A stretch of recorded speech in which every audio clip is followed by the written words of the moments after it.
Male, cho con đi alner, cái chuột quan, cái cắt, cái yêu có dừng gọi đó. Anh đâm anh đun ở Charles come. Chứ bên cái lesson này đâu đấy. Cái tục run cái, ruan 2026. Thế còn cái quarter in nhầm điên. Quarter in nhầm điên, rồi chứ, cái man nyal cái này ping. Christo cái pilify, cái này closey. And wala me, cái lesson này đâu đấy. Right con cái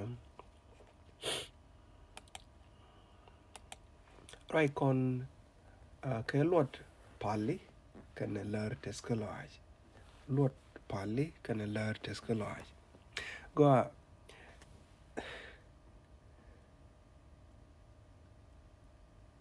bagwa de lar ne tesloj ten ko chukut chỉ giả cái nín ko war what du toy de lar ne tesloj ten ko chukut chỉ jal re cái tu bom bom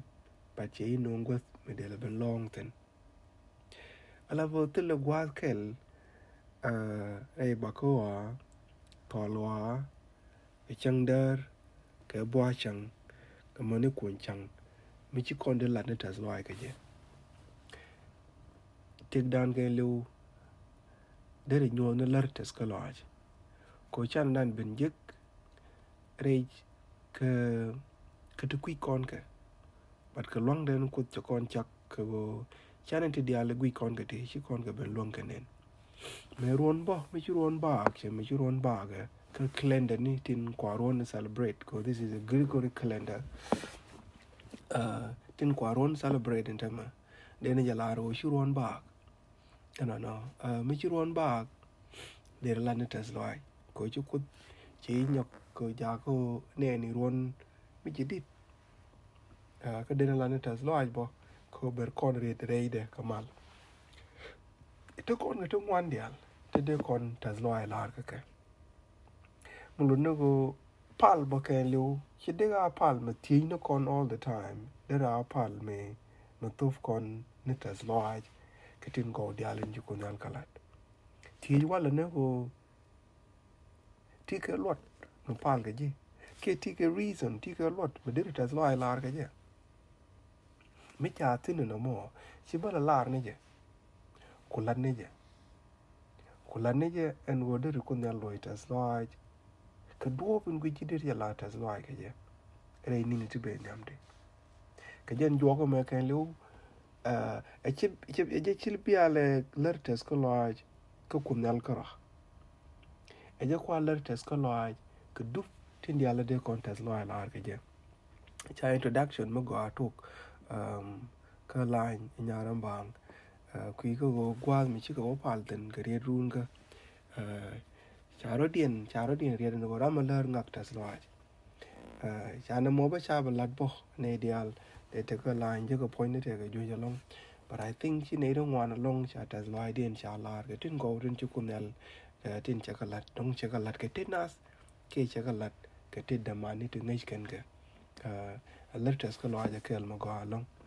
memory tag dan and wala take a pilify show kel buzz and buckle and la je on nga ze je ndo kunel in chi mo go me tok kalani re dun chawa ba je chopa mani chang in chi ben ga kristo yeshu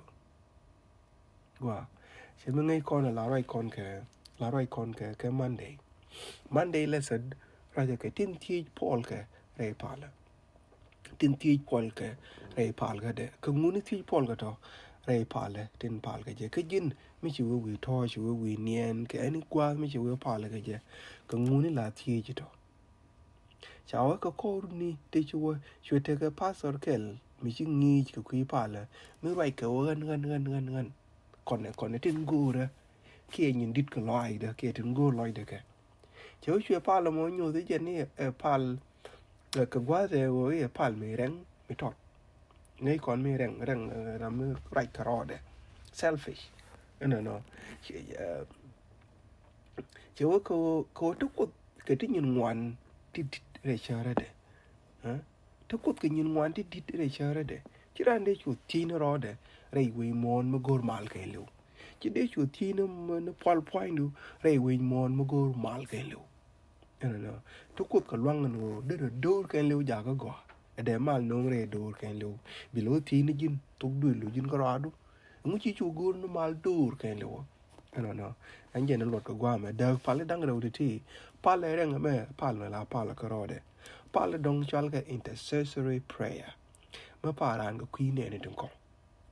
no cháu sẽ nó quyền qua mà chắc là pal quyền cái Philippi cho cái bus bóng quanh work world cái liang này mà chả là qua mà Philippi cho cái bus bóng quanh work world cái chả là cháu có pal lên go đến nộp đun rồi rep away cái wo cái ngày ngoa ni amani mục điện dia cái bây giờ luật cái go bia kan ni min go cái nó go ide yan away cái tel bel cái chăng Kristo cái go để tiang cái tu go te ba cái chang chung ni re Yesu Kristo cái point cái này liap ko anh cha linh ra re pal cái pon cháu ra cái quy mô cái đó mình liên con này cái chuyện cái gì ni cái gì ni tin tít cái gì đó hơn Paul cái ngô mà để là con nó đó cái quy pal mình là pal cái conแต่cái hơn mình cha linh ra pal cái Paul cái ngô ni thi chứ đó qua ra pal cái Paul màแต่qua đằng đi thì chỉ là sang cái camera then to gur con nó qua đến để quay cái mình go rồi để thua cái con á qua mình là palan palan là pal cái con jin vậy nè kia jin palan là pal cái gì ni chẳng mình là cái pal là pal cái Paul sẽ được cái pal là hơn mà chỉ pas ra nghe cho qua mà kia pal mình sẽ cái pal Yesu pal mà pal cái phi này trong con cháu pal mà thế nên dân cái thì dân ngoan vi được có cái tổ cái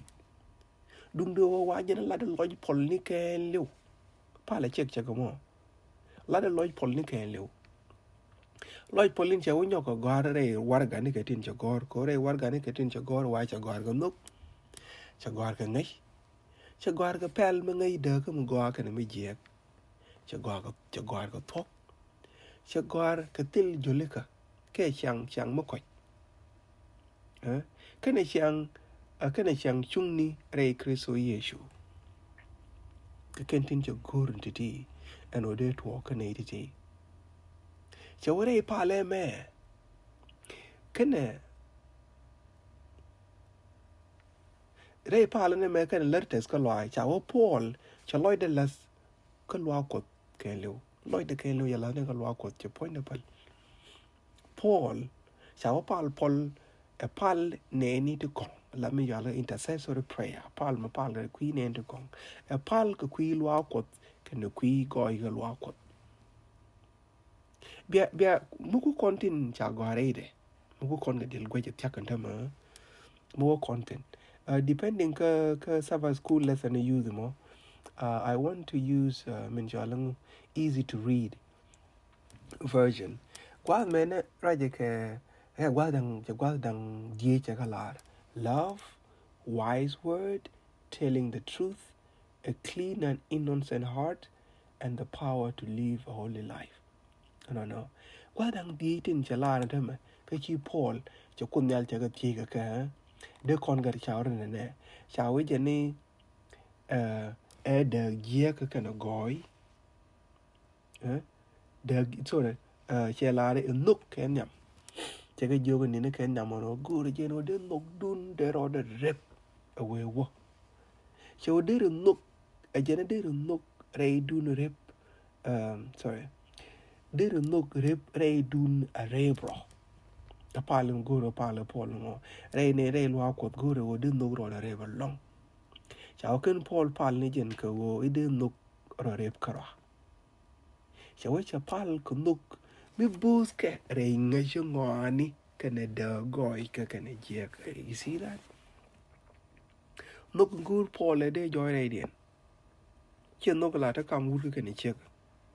chen nút la ta kam kwai ni ka ro den guru gan queen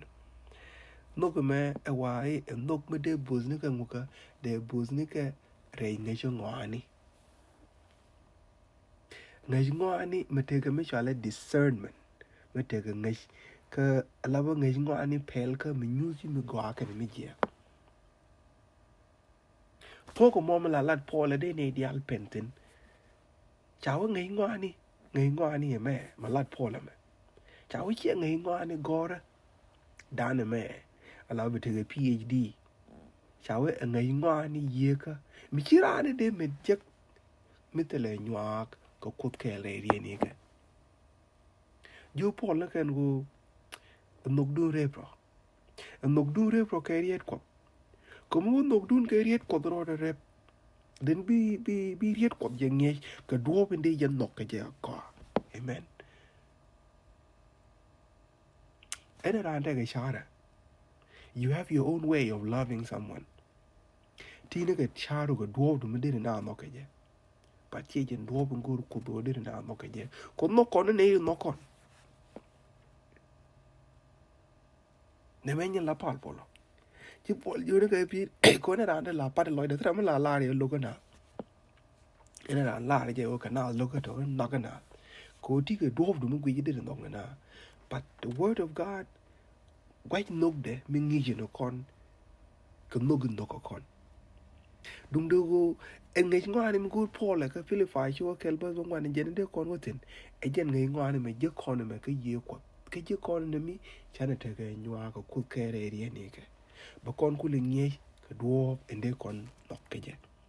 cha kon kam Philippians I mean gi Ephesus cho kel ba wal baro che la ne cha on lang kut kwara ni Yesu Kristo mi la gwan boya en odire ye kam ye pele ke ne news ke obi ye ngai imagine this terra me shuf ke ngai ko ke ngai Yesu ko ja kon jo ngai Yesu Kristo te ka wote gendora re o ngai ke ye jin kat ko but is it because en obase kat ko kara ke ngai mi lat bible mo en jen ngai la Paul mo gwa me na langa ko ala gwan Yesu ala gwan boye gor je odire ye kam ye pele the spirit of wisdom ye pel kana mo enyen nen bi kon be ngey ke Yeshua enyen bi kon be ngey ko noko enyen bi kon be ngey ko right ko enyen lat Paul ma ko ma ka episode cho ngwan ba won diok ba che la ne cho ka bi be wewa amani mi chi kon dial ben ka ngaskel kana wo ibana gat ko ngach you see ka bi kon chup ngeche chene ka Kristo this discernment, this understanding. E why ye kwat kora bi kon bot no. E ye kwat kora bi kon bot ko ngaskelo. Ngaskelo bi kon chu ja ko banagat kwat banaja ngai. Ma kor ko mi chana gat kwat chana ja ngai. Bana kula te ga ngai mi chat ka ngai de ko chana ja ngai. Bana nga bi kon nge yo ke riet kwat.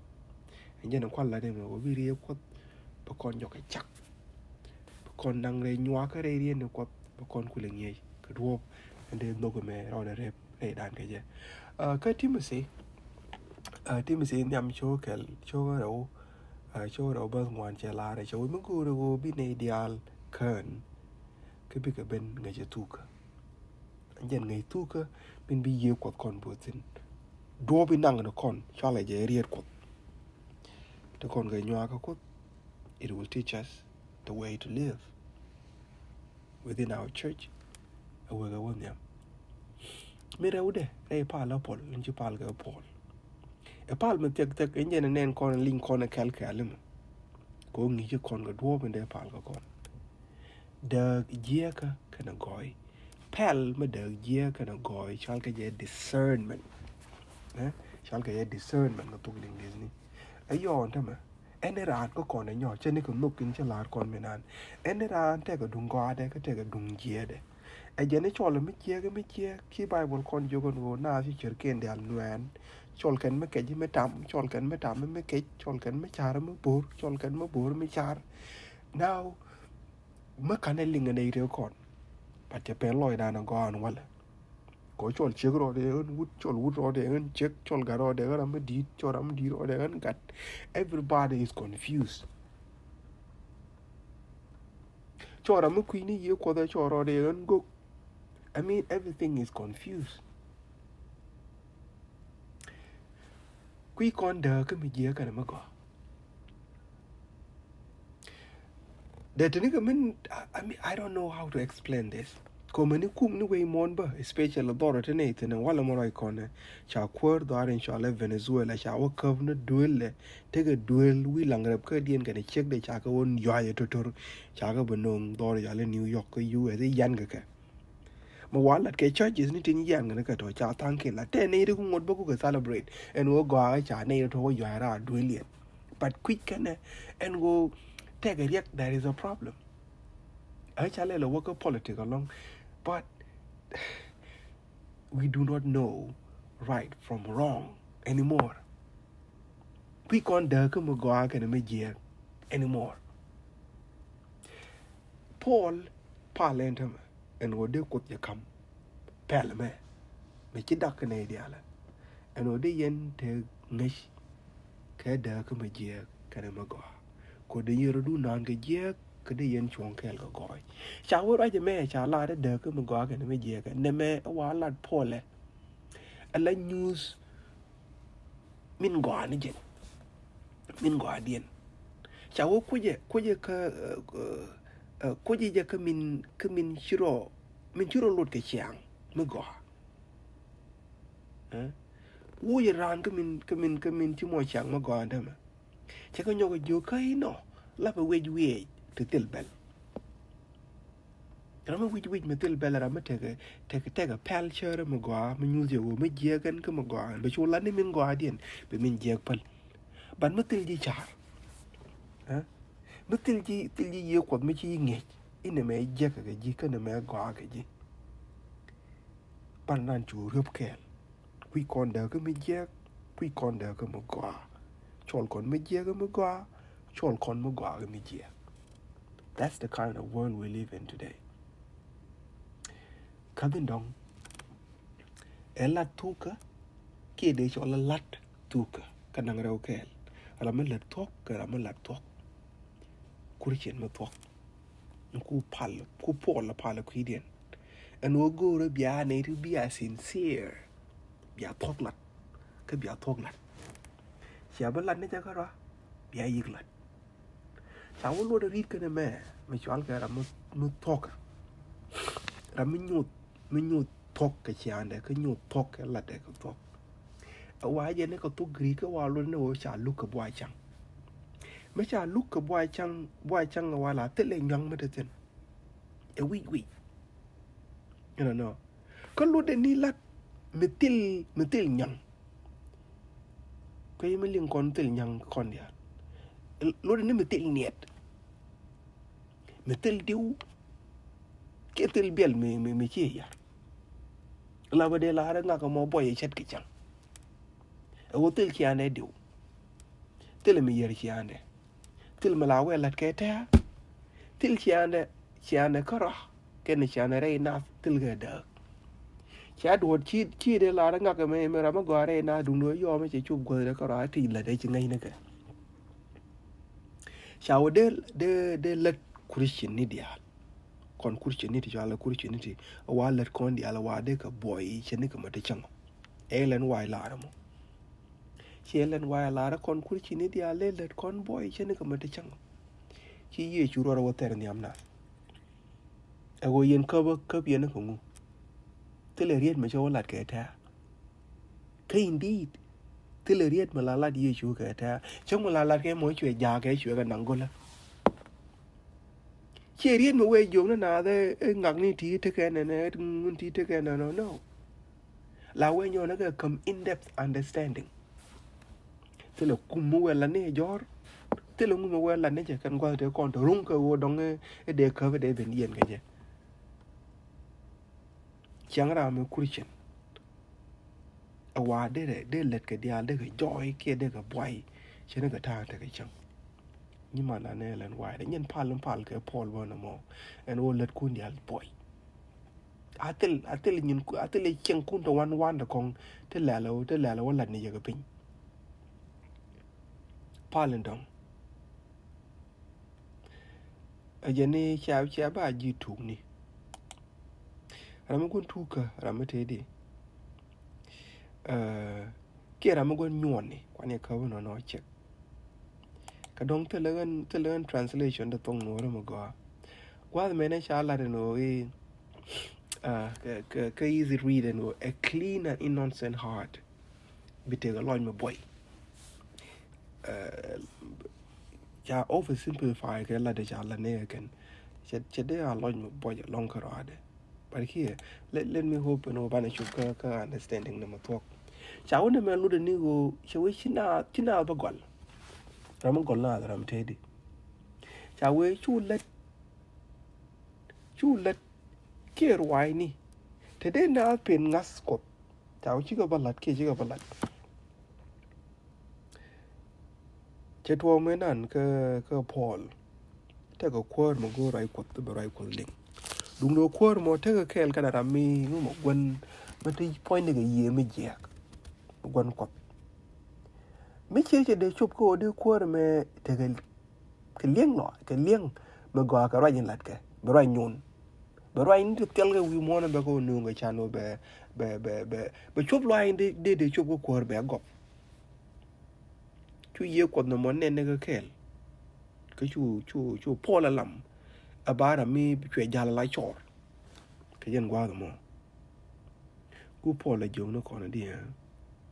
Re pal ka de min tie ya ko ko. En o de tuo ke jilwa ko de me. E o chire dien de te ga nei te la gol ke nei ti nywan. La lat ke ne ye te pen ga na nga ta ken. Ki de tuo ba en o la lat ke ne le ti pen ga na nga ta ken. Ane ba ni ku lu ko kon ga do dan. Ko te let kurchi ni ka ba te pen ga na nga. Ke te ga ruai ne lat kurchi ni ka ba te pen ga na nga. Te tene ga ne de la ga ne nyen lwa ga la pal ngang ne te ne lwa ga mo. Ke ne de ruai ni ken bo. Te me ji tuo ke ne me ji wo ga ngi. Di ta na la ben ga jok ba la ga ne yene ke yen ji ko wa ma kan ye chwe le yen nga ni. Te tin mo ne la lat ga ne ruai ken ga ruai ni ke de to. Te bi na wo pa ne chwat ne gwa mo. Wa ka ke me cha ga la ruai me na ko ne de ne wo re kan ga. Me cha la me chi duo lo pa le te ne te la je no chin me de tuo wa ruai net ke to kanan chu ro ba ja ka ma gol na ko ra ma gol na ra mu te ga ra mu ur bi ku gor bi chogo bi gol chan be te che ba ku lo won yam gwa we tin ene di al wo ko won yam ko gori en gangas ke Jesus chu ba goro dong bi na pen min jok dien dio je je ra ja long ke wo to go long chi pol ga ti ke ngie ya kon kan lo de kon wo we kon yam re pa le kon cha we chang chung ni re kristo chi pol ti je no de ne ti te chang chung ni re kristo cha wo chi pol ra je me la de long ka war ga ni te che cho gor ji rum ke ne ji galatia ke cha ga re bo go ka Philippians cho ga diok dong bi kon wo te no cha wo tul kon chang chung ni merel kon enimi chane jekara ke Jesus tel kon chang chung ni dan ma ba chul kon nu mo du nan merel kon no che min chane jeng menan mi chane te ge nywa re ri ne ko bi riet ko ba kon nge je ken ko do inde kon chang chung ni jeke je chane bible do ko ngwan kwen chang chung ni mo na ba kon nyo chang ge chen ke Jesus tel kon chang chung ni dan ma ngai kon ran ma kan ngi ke riet ko tele ma go ma ngi tele me jeg ma ngi everything look the same karan no chao tel kon chang chung ni dan merel kon eni mi chane ben jek ke Jesus kara bana pal kunyal bos kon re ke min chane kwen wala te kon ga Monday ka lesson ni rawde ka quarter in Julian ka 2026 kun merel go ida rogwara chaba julo ita zloj ka bozin chibuz na ko kana nungin chinung na ko korona me gwara wadina lang neji ano bitekel ko boz ko gwadin as a church ka boz ko gwadin as a country ka boz ne gwadin as a world no ti ko ji gwadin and go bitekel ko cái tin dia lên chi Paul cái thiệt qua đi nó cái chữ qua đây thế cái đó còn chỉ loa có đó mà cái chữ qua đi đây thế cái đó asa con ju way mon dia alwara ko go ne riet ti chet cái ti gur mi dit re gwas ni dia len ta ko tin wala teni re chere da qua đi nó lab jen nin teni nyen nyam ko ngay này jen o kiri ko kel cái ni ko kel ni chang dum do qua đi bai ne chandu ni ni ro ke ji ngi ni ko ke ji kwara ko ba ko go no do do pate dia lan nyam do ko cái chud ga dum la kwara amen